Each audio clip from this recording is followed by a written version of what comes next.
People think VC money is our money. Most funds will tell you they would deliver you 20% IRR. I earn a percentage of that capital every year, usually 2%, right? 1%, 2%. And then I earn what you call a carry, right? Which is basically the profit I make on that capital. I'm not a big fan of life cycles for venture capital investments, for example. Why? I think you need to have a fresh thinking, right? Around capital duration, right?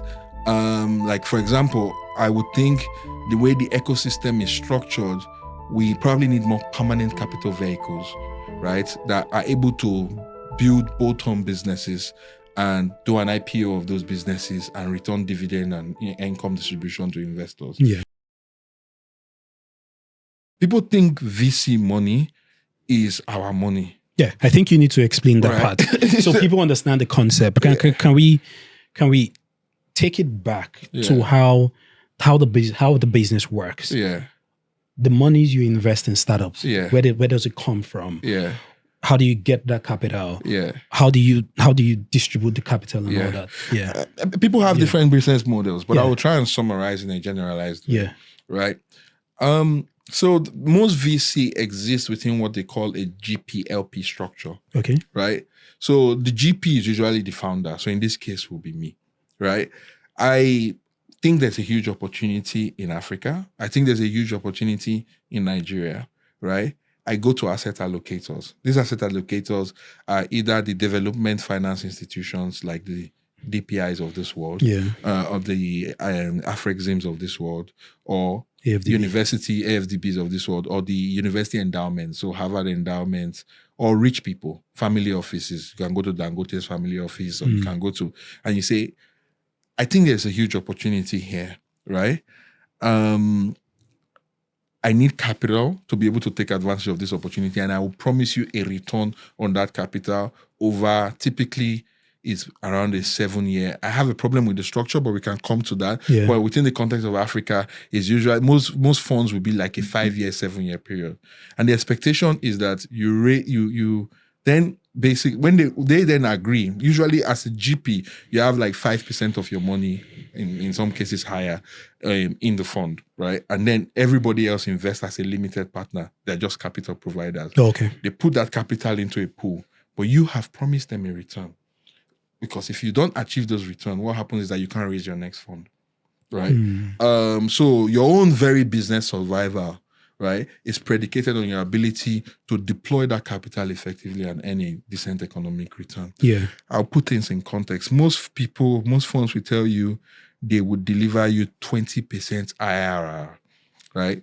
I don't like the word. IRR is something that's been abused in the industry, but for simplicity, right? It's basically saying that, okay, for the time that your capital is with me, I will compound 20% return on that capital over the life of that capital. Okay. So to put things in context, if it's a 5-year fund, right? Yeah. It means that by the and if I'm able to deliver 20% IRR over a 5-year period, roughly, because I don't have a calculator with me, I should basically return between 3 to 4 times the money that you give me over a 5-year period. That is a high jump, right? That is what drives me. That is the pressure that my venture book is under, right? So that capital is not free capital that I'm giving you, because my own very business survival is based on, firstly, I earn a percentage of that capital every year, usually 2%, right? 1%, 2%. And then I earn what you call a carry, right? Which is basically the profit I make on that capital, right? So my ability to survive as a business and to hire the best analysts and to pay them really good bonuses and to continue to be successful is based on my ability to obviously grow my capital base, all right, which is driven by success, and earn that 20% carry, right? If I can't do that, I'm out of business. So that's my business model. And that's the business model that I then use to face the the founders, right? So oftentimes, like people have slightly different structures, and within the context of Africa, because of how behind we are, then these 5-year, 7-year fund structures are often not long enough to realize value for those unit holders. So there are structural deficiencies in this Silicon Valley model that we've imported into Nigeria and think it will work. So for example, I'm not a big fan of life cycles for venture capital investments, for example. Why? I think you need to have a fresh thinking, right? Around capital duration, right?